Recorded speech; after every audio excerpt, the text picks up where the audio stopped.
aula de hoje é justamente sobre isso, sobre essa conexão com o outro, tá? E uma das maiores necessidades humanas que a gente tem, né, são 3, né? Uma delas é conexão. A gente precisa se sentir conectado com o outro. Outra coisa, a gente precisa se sentir validado quando alguém valida as nossas emoções, valida a nossa experiência, o que a gente está vivendo, o nosso momento. E a outra é a nossa sensação de pertencimento. A gente pertencer a um grupo, sentir que faz parte, né? Então, são necessidades humanas muito importantes e que tem tudo a ver com a empatia. Vocês viram no vídeo da Brené Brown como conexão está super relacionado à empatia. Então, de novo, para não esquecer, print na tela, são necessidades humanas fundamentais. A gente precisa se sentir conectado com o outro, a gente precisa se sentir validado e a gente precisa sentir que a gente pertence, que a gente faz parte, tá? Então, isso é super importante e é fundamental para a gente começar a falar sobre empatia. E uma coisa muito interessante sobre empatia é o outro, né?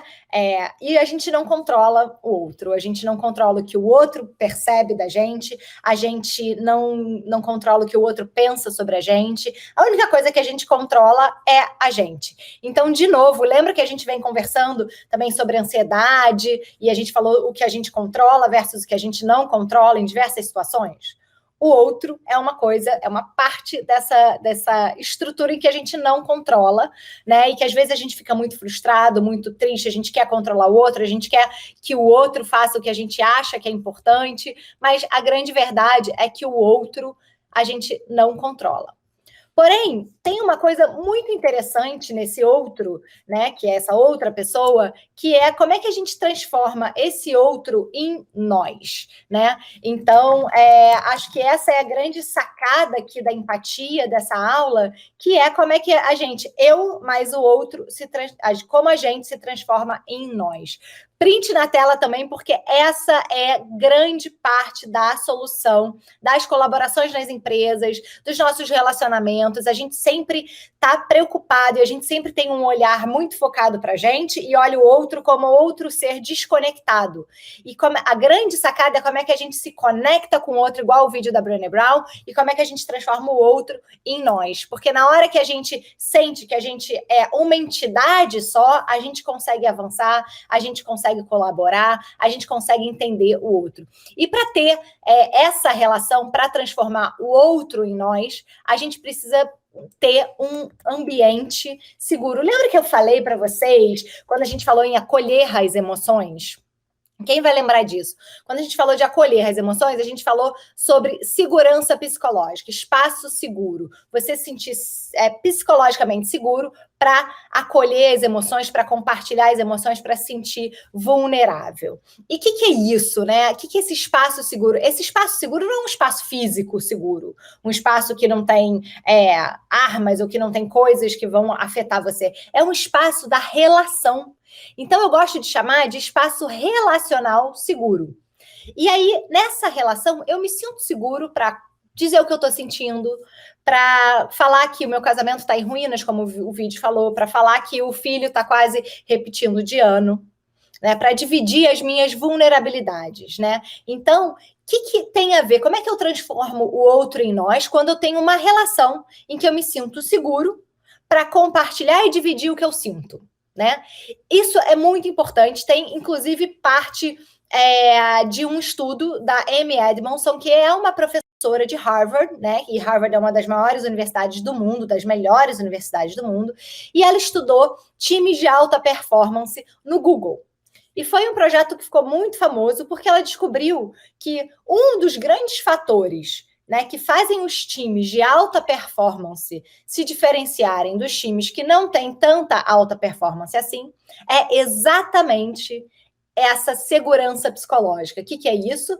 É onde é um lugar relacional, esse espaço relacional seguro, onde as pessoas podem compartilhar suas ideias, não tem medo de errar, não tem medo de perguntar, elas sentem que pertencem, elas se conectam com o outro e elas se sentem seguras para compartilhar as suas ideias no trabalho e faz com que elas sejam equipes e times, de fato, de alta performance. Então, Esse é um tema que está super em voga agora. Se você trabalha em empresas, se você trabalha com RH, você vai ouvir falar de segurança psicológica, que é uma das coisas mais importantes que a gente tem falado, e eu tenho até, inclusive, dado muitas palestras sobre isso, e, de fato, a gente precisa falar mais, porque isso faz parte também da cultura, né? E das relações dentro das empresas. E não só dentro das empresas, né? Nossas relações pessoais também. Existem relações que você se sente mais seguro de compartilhar e outras que você não se sente tão seguro.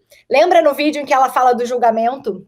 Né? E quando você não se sente seguro, é porque naquela relação você acha que você vai ser julgado pelo outro. Então você já não compartilha coisas que você se sentiria seguro. Você deixou muito claro, Éder, no seu exemplo, que a empatia, por trás da empatia, tem uma conexão muito grande. Você se conectou com ela. Você se conectou com ela e com a criança, inclusive, né?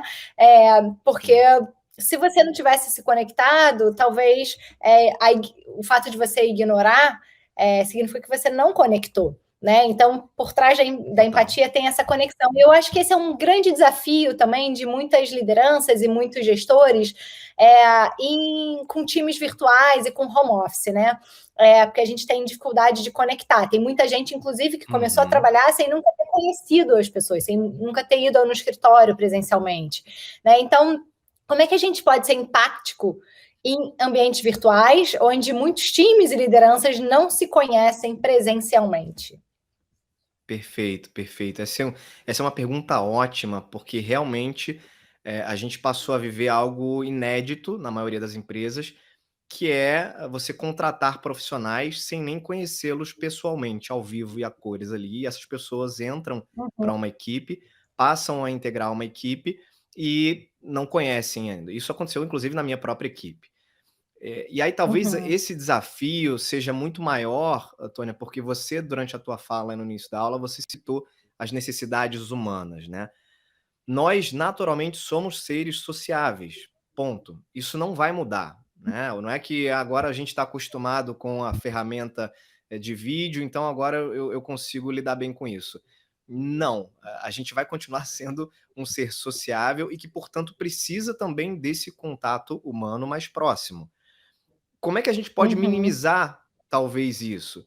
A gente, na minha avaliação, e é um pouco do que a gente tenta fazer hoje na empresa, é aproximar as pessoas desse ambiente mais pessoal. Ou seja, eu fazer, por exemplo, pausas toda semana tem um café da tarde, um café virtual, para falar sobre o quê? Qualquer coisa. Não é uma reunião de trabalho, não é um momento em que a gente vai discutir objetivos, metas, é um café. O café que tinha no escritório, que era um momento ali de conexão entre as pessoas, um momento de bate-papo, beleza, vamos fazer isso virtual então. Então criamos esse café virtual justamente para que a gente bata papo, jogue conversa fora, converse sobre coisas aleatórias. E isso vai gerando uma conexão e vai criando um nível um espaço de segurança, de confiança, como você citou aí um pouco mais cedo. Então são esses exemplos que eu acho que fazem total sentido.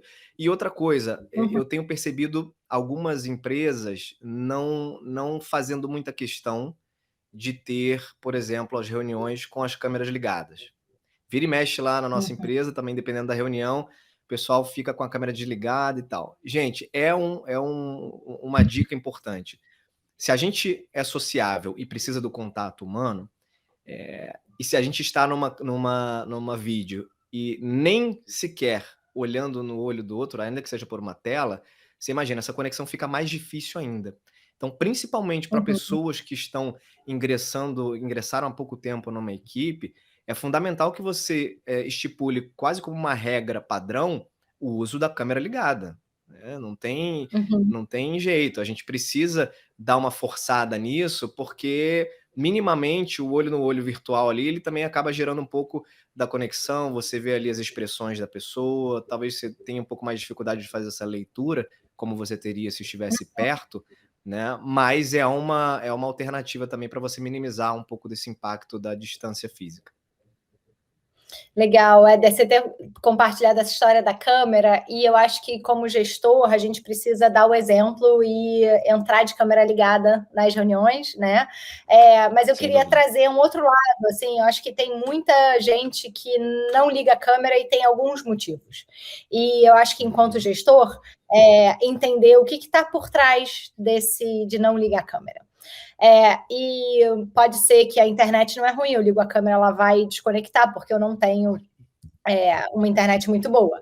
Pode ser, eu já tive reunião em que a pessoa ligou a câmera, ela estava dentro do armário dela, então estava cheia de roupa atrás, porque ela não tinha espaço na casa, ela morava numa casa super pequena, ela e mais duas pessoas, todas as três trabalhando dentro de casa, né, num apartamento de um único quarto.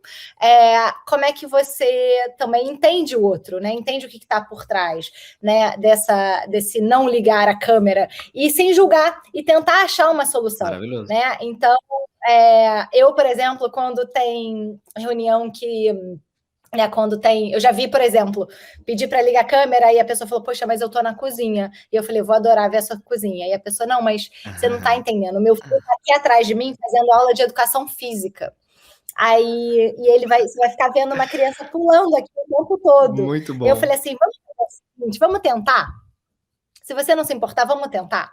E se não for, se você continuar desconfortável, tudo bem, a gente desliga. E pode ser que tenha um dia que você fala, putz, olha só, hoje eu corri na hora do almoço, eu tô suada e não tem chance de você me fazer ligar a câmera. E tudo bem, aquele dia, ok. Mas vão ter reuniões que você pode falar assim, olha, gente, reunião de time sempre com a câmera ligada. Então, né, pentei o cabelo, não apresente suado. Então, você também delimitar, porque às vezes existem motivos Claro, por claro. trás, né, de não ter. Então, acho que é interessante também a gente tentar entender o que está por trás do não ligar a câmera, né?